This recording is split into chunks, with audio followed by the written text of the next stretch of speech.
There's a lot of thought behind a person being a born loser, becoming who I am today. You don't just wake up and just rocky the shit.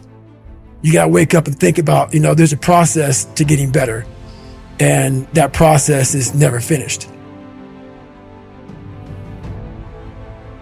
Like a lot of times, if your back is hurting, it may not be your back. It may be something else in your body that's making your back hurt. For me, I'm like, man, why can't I get past this hurdle? So like I said, I'm always examining myself every day. What is it? What is it? Well, there's only one thing you haven't examined yet, and it's going back to the beast, going back to the demon. All the times that I was like, I'm not going back. And I went back. I'm not going back, and I went back. I'm not going back, and I went back. It showed me even more of what we have as humans. If we're willing to go there and we're willing to push that extra step. A lot of people, man, how do you do what you do? At the end of the day, I asked myself one question: can I take one more step? And usually the answer is yes.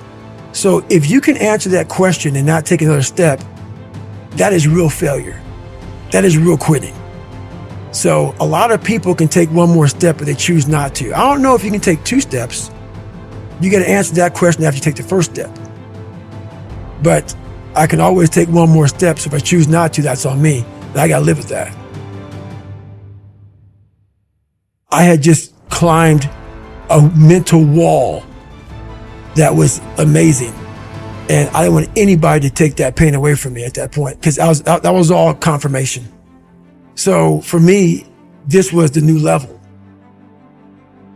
You don't need a lot of things. Sometimes the only thing that kept me with that one step forward was one thing. Let's not quit yet, Goggins. Let's think about your options. Where are you going to end up if you quit this shit? Where are you going to go? And when I got done with that race, it's the worst pain. I can't even describe the pain of that last 30 miles to anybody. No one, it's very hard. So when it ended and I'm laying there in the worst pain of my entire life, I'm shaking, I'm jacked up, and all I could think about was, I can't believe what I just done. To me, it was humanly impossible to even think about going 30 more miles in that shape. And once you do it, what came over me when that shower hit me, and the reality hit that I just went 101 miles. And that last 31 miles was something that I can't even describe to people. And what's amazing about the human mind is that it becomes your new norm. Like, to think that I can run 200 miles, 240 miles, and that becomes like running 50. I never thought that was possible. This is why I'm always pushing that limit, because I know that within pushing these limits, there's always more. Did that set the tone or the rhythm for what you wanted to try and achieve and feel again? Each time you're pushing further? I never wanted to feel it again. But what it did was it showed me what is possible. And that's what set the new stage for me. That's when I realized, oh man, I've really been underachieving my entire life. But it taught me what is possible. It taught me like, okay, I got it, check. I'm about action, and action means less talking and more doing. So that's where I've been. It only takes 1 second for you to lose the whole thing. So the 1 second decision is just that. You're in a situation where life is sucking. Let's say you're in extreme cold water and your life is flashing before your eyes. Every time that wave goes over your head, your thought process is, I gotta get the fuck out of this water. And you're in Hell Week. And you're hour 1 of 130 fucking hours. It's cold, I can't be cold this long. And then this is where that 1 second decision comes in. You forgot every reason why you wanted to be there. You don't care about SEALs. You don't care about any of this. You don't care about fighting for your country. All you want to do is go back home. You want the warmth. You may want something to eat. All those things of comfort are there in that 1 second. And this is where people lose. So what I do in that 1 second, because we all think about quitting, it's hard. But what you have to do in that 1 second is hard to process information during pain. Because that pain takes over and you can't think rationally. You're thinking about fight or flight, save yourself.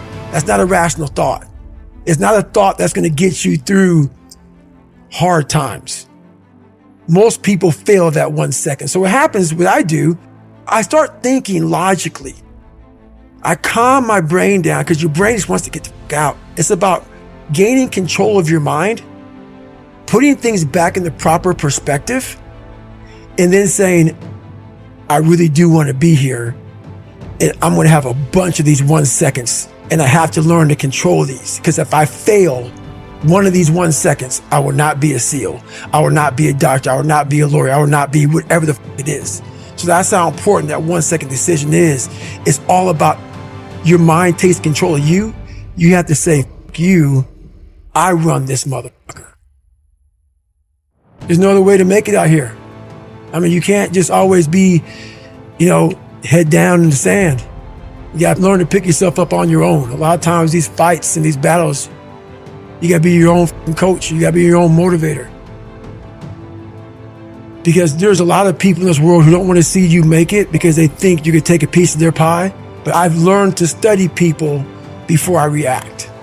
Because there's no successful person in the world who's in a good headspace that's going to ever attack anyone in that kind of manner.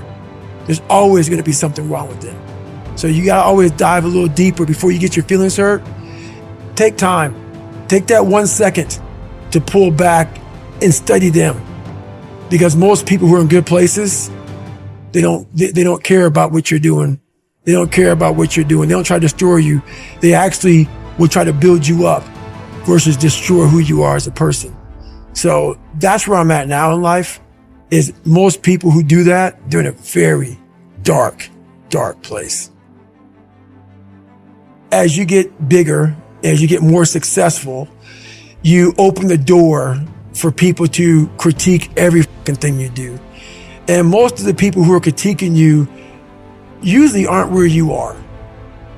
And all their critiquing comes from people who are really at a low level of life, which is sad.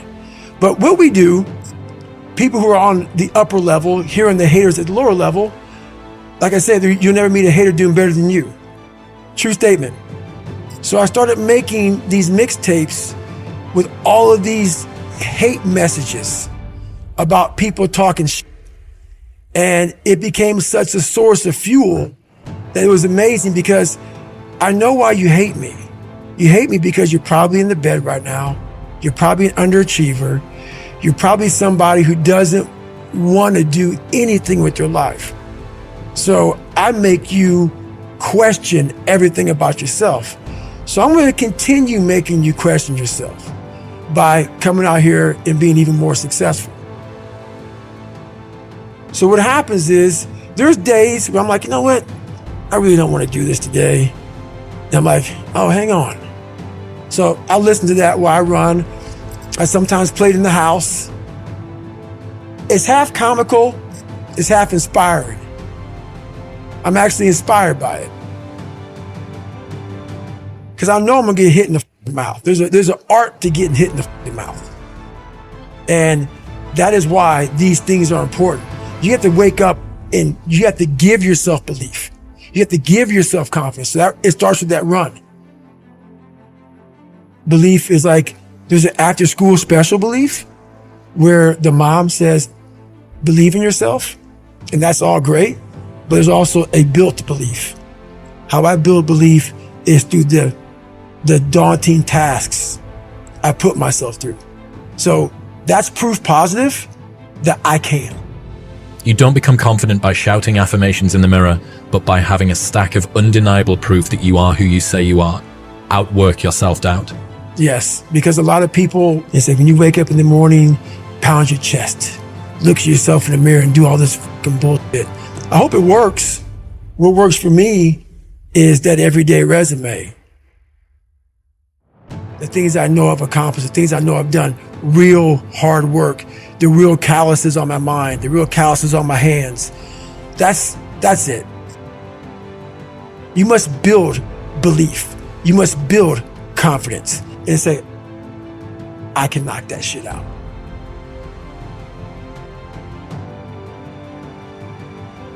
Instead of the path of least resistance, I started choosing the path of most resistance to prepare myself for the journey that was coming my way. And you realize through hard work, you can outwork anybody. No matter how badass they are. It starts with yourself, man. You got to start diving into those things that you're afraid of. You don't gain confidence by going to the spot that makes you feel good. It's going to be a false reality. And the second life gives you that challenge, all you want to do is go back to what gave you confidence, is that happy spot. No. What gave me confidence was spending years at a kitchen table trying to learn how to read and write on my own. Realizing I can't learn the way you learn. I can't. But I can learn. What gives you confidence, not being afraid, is overcoming the fear. That's what gives me confidence, is facing these things, overcoming them. And maybe not overcoming them every day, but facing them and facing them and facing them. Pretty soon like this, you know what, man, this is where it's at. It's not in that comfort zone. It's in the discomfort zone is where my confidence is getting built. Mm-hmm. That's where it's getting built. Happiness, peace, enlightenment, it's all up here, man. It's all up here. It's all up here. You just got to be willing to go and face it. And that's the hard part.